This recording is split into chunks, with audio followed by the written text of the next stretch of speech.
पार्वती प्रसाद प्रधानको यो 169 जन्म जयन्ती भनेर भएको छ। म त जन्म जयन्ती होइन, जन्म स्मृति भन्न रुचाउँछु। त्यसकारण उहाँहरू यो दिनमा अहिले पनि जीवित हुनुहुन्छ। 169 यो जन्म स्मृति मनाइरहँदा आजको दिन एउटा महत्त्वपूर्ण दिन पनि हो। मैले गत वर्ष पनि भन्ने गरेको थिएँ, अथवा म आफूलाई पनि त्यो भन्न मनपर्छ। पार्वती प्रसाद प्रधान चाहिँ आजको यो कार्यक्रम चाहिँ वास्तवमा राष्ट्रले बनाउनु पर्ने कार्यक्रम। किन राष्ट्रले बनाउनु पर्थ्यो भने उहाँ चाहिँ नेपालको एउटा आदि पत्रकार हुनु। आदि पत्रकारले बुझ्नुपर्छ। सुरुको कसरी उत्पत्ति पुस्तकमा एक पोइन्टमा लेखेको छ, आदिमा परमेश्वरले बनाउनु भयो भन्ने कुरा। त्यसरी नेपाली पत्रकारिताको इतिहासमा उहाँ चाहिँ एउटा आदि पत्रकारको रूपमा अहिले पनि स्थापित हुनुहुन्छ। इतिहास जहिले पनि एउटै हुन्छ, इतिहास कहिले पनि छुट्टो हुँदैन। नेपालको पत्रकारिताको इतिहास हेर्ने हो भने उहाँको नाम चाहिँ स्वर्ण अक्षरले लेखिएको छ। तर उहाँलाई किन यो जेलमा पारिएको छ भने एउटै मात्र कारण हो, उहाँ क्रिस्चियन अथवा पादरी हुनुभएको कारण उहाँको योगदानको चर्चा राष्ट्रले राष्ट्रिय स्तरमा गर्दै गएको। पत्रकार महासङ्घले अथवा प्रेस काउन्सिलले मिडियासँग सम्बन्धित अरू संस्थाहरूले सङ्गठनहरूले आयोजन गर्नुपर्ने थियो। यति मात्र होइन, सरकारले आयोजन गर्नुपर्ने तर हुँदैन। एउटै मात्र कारण उहाँ पास्टर पादरी र क्रिस्चियन हुनुभएको कारण। त्यसकारण पनि आजको दिन एकदमै महत्त्वपूर्ण दिन हो। अनि उहाँ जस्ता व्यक्ति यो पृथ्वीमा जन्म लिनु र त्यस्ता व्यक्तिहरूको हामीले गुणगान गर्न पाउनु, उहाँको योगदानको चर्चा गर्न पाउनु हामी यो नयाँ पुस्ताको निम्ति पनि एउटा गौरवको विषय हो। यसैले उहाँले जति योगदान गीत सङ्गीत पत्रकारिताको क्षेत्रमा, नेपाली साहित्यको क्षेत्रमा, लेखनको क्षेत्रमा अनि यो बाइबल उद्धार गर्ने सन्दर्भमा जति योगदान गर्नुभएको छ, त्यो योगदानलाई आज हामी यो एउटा सानो कार्यक्रम गरेर हामी साना फुच्चीहरूले खोलेर यतिमा यो सीमित हामी गर्न सक्दैनौँ। उहाँलाई हाम्रो सानो कार्यक्रम हामी लिमिट राख्न सक्दैनौँ। यति बहुआयामिक व्यक्तित्व हुनुहुन्छ, यति धुरन्धर व्यक्तित्व हुनुहुन्छ। यद्यपि उहाँ नेपालको यहाँ फैटीमा उहाँको जन्म भयो अनि उहाँको जन्म 1851 मा भयो, जुलाई आजकै दिन 4 जुलाईमा, र 1932 मा उहाँको मृत्यु भयो अथवा उहाँले मृत्युवरण गर्नुभयो। अनि जब उहाँ नेपालमा जन्मिकन एउटा नेवारी परिवारमा जन्मिएर उहाँले बाल्यकालमा यहीँ केही पढ्ने के अरे यहीँ बित्यो उहाँको। त्यस पछाडि उहाँले बाल्यकाल हुँदा उहाँको हिस्ट्री अथवा बायोग्राफी हेर्दाखेरि हामीले उहाँले पढ्न पाउनु भएन। सौतेनी आमाको बालकपालको प्रहारको कारणले गर्दा उहाँले बाल्य अवस्थामा पढ्न पाउनु भएन। पछि चाहिँ उहाँले मलाई 14 वर्षभन्दा पछाडि मात्रै उहाँले 1 कक्षा पढ्नुभयो भन्ने मैले हिस्ट्री पढाएँ। त्यसकारण इच्छा शक्ति हेर्नुहोस् न, उहाँको इच्छा शक्ति। हामी कहिलेकाहीँ पढेको व्यक्तिलाई पिएचडी होल्डर अथवा केही तालिम प्राप्त भएको व्यक्ति र त्योसँग सम्बन्धित दक्षता प्राप्त गर्ने व्यक्तिलाई हामी निकै सम्मान गर्छौँ, निकै हाई दृष्टिकोणले हेर्ने गर्छौँ। त्यसरी हामीले एउटा मूल्याङ्कन गर्ने गर्छौँ। वास्तवमा त्यो भएन छ। इच्छा शक्ति, उहाँको त्यो इच्छा शक्तिलाई मान्नुपर्छ। 14 वर्षको उमेरमा स्कुल पढ्नु र त्यस पछाडि पनि स्कुल लेभल सक्नु र त्यही हायर लेभलमा पनि पढ्नु, यो त्यति बेलाको अवस्थामा चाहिँ जान्ने कुरा थिएन। अहिले पनि हेऱ्यो भने काठमाडौँ राजधानीमा अहिले पनि कति मानिसहरू अहिले पनि काठमाडौँ खाल्डोमा काठमाडौँभन्दा बाहिर देख्नु भएको छैन। उहाँले काठमाडौँ मात्रै थाहा छ, उहाँले काठमाडौँको बाहिरको के कस्तो छ, यहाँको भौगोलिक अवस्था भन्ने कुरा कतिलाई थाहा छैन। यस्तो अवस्थामा त्यतिखेर 169 वर्ष अगाडि उहाँले त्यसरी पढ्न पाउनु, त्यो खालको उहाँमा त्यो इच्छा शक्ति भएकै कारणले उहाँले यो अध्ययन गर्नुभयो, पढ्नुभयो र पछि पढ्ने क्रममा परमेश्वरले उहाँलाई प्रेरणा दिनुभयो र आफ्नो इच्छा शक्तिलाई उहाँले माप्नु भएन। र त्यस पछाडि उहाँले साहित्य पत्रकारिता, साहित्य लेखन, बुक लेखन, त्यसरी बाल पत्रिका लेखन अनि एउटा गोर्खे खबर कागजको प्रकाशन गर्नु, त्यसको सम्पादक हुनु अनि बाइबल उद्धार गर्नु। नेपालमा पहिलोपटक उहाँले बाइबल उद्धार गर्नुभयो। अघि हामीले हाम्रो एकजना सहकर्मीबाट सुन्यौँ। यति धेरै योगदान गर्नुभयो।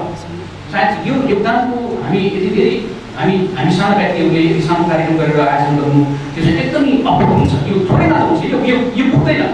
त्यसकारण मलाई भन्न मन लाग्छ, हामीले चाहिँ उहाँको योगदानको कदर गर्ने हो, उहाँको योगदानको चर्चा गर्ने हो भने बाइबल कलेजमा, तालिम सेन्टरहरूमा उहाँको विषयमा पढाइ हुन आवश्यक छ। अनि हामी मिडियामा छौँ, उहाँको कुनै योगदानले गर्दा आज हामी यो क्यामेरा लिएर अथवा मोबाइल लिएर हामीले पत्रकारिता गरिरहेका छौँ, पत्रिका प्रकाशन गरिरहेका छौँ। यसको पछाडि चाहिँ उहाँको पनि ठुलो योगदान छ।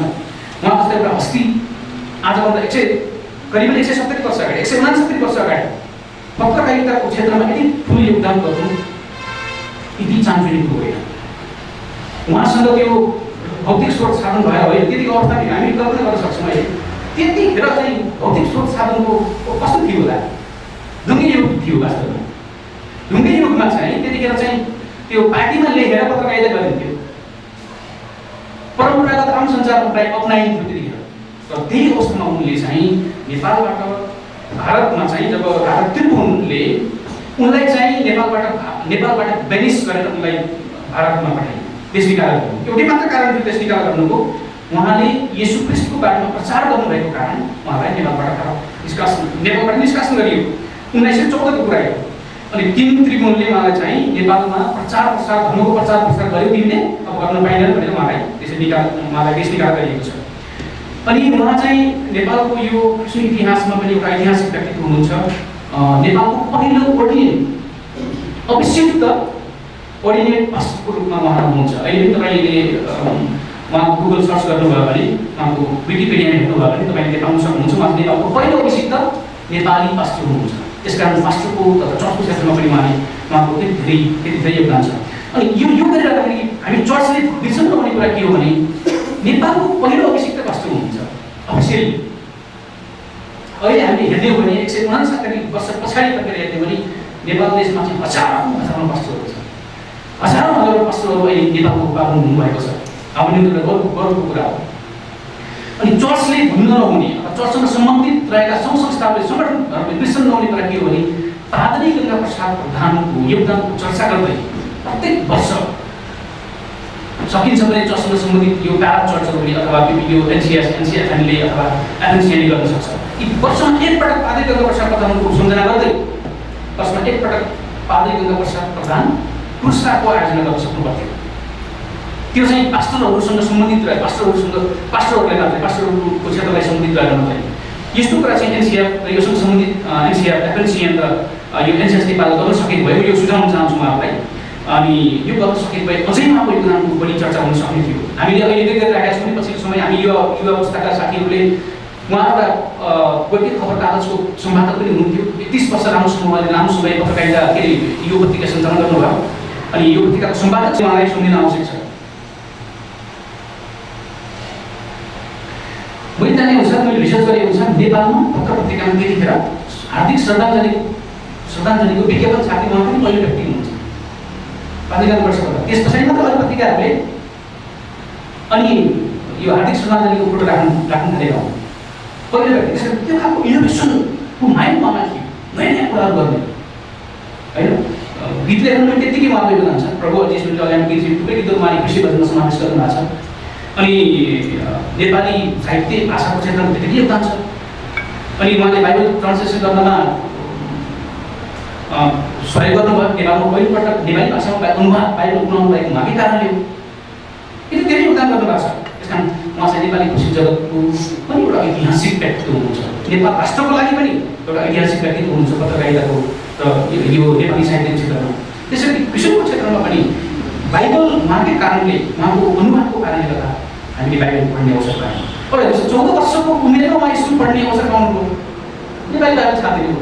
नेपाली साहित्यको क्षेत्रमा उहाँको त्यतिकै योगदान भयो। कसरी हुन्छ चाहिँ हामी के चाहन्छौँ भने ठुलो भएपछि पढ्नु हुँदैन, पढेपछि मात्रै यो दक्षता हासिल गर्नुपर्छ अथवा राम्रै ज्ञान गरिसकेपछि मात्रै त्यो विषयमा व्यक्ति चाहिँ तिखालिन्छ, उसले मात्र केही योगदान गर्न सक्छ, उसको मात्र केही योगदान हुन्छ भन्ने कुरा ठान्छौँ। तर होइन रहेछ। व्यक्तिमा विल पावर भयो भने, त्यो व्यक्तिमा इच्छा शक्ति छ भने, त्यो व्यक्ति नपढेको भए पनि, त्यो व्यक्तिमा कुनै रिसोर्सेस नभए पनि, तर त्यो व्यक्तिसँग परमेश्वर हुनुभएको कारण चाहिँ परमेश्वरले त्यो व्यक्तिलाई माथि उठाउनुहुन्छ। आज एउटा उदाहरण उहाँले त्यो व्यक्ति हुनुहुन्थ्यो। अब हामीले के गर्ने के अब हाम्रो दायित्व के हो? के 4 जुलाईलाई सम्झेर मात्रै यसो सम्झेर मात्रै हाम्रो पुग्छ दायित्व? अब हामीले के गर्ने?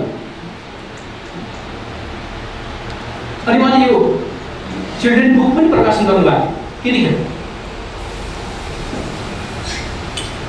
अनि उहाँ चाहिँ पछि नेपालबाट भारतमा उहाँ विदेशनिका भइसके पछाडि स्कटिस मिसनेरीले उहाँलाई मेन्टरिङ गरेको हामी पाउन सक्छौँ।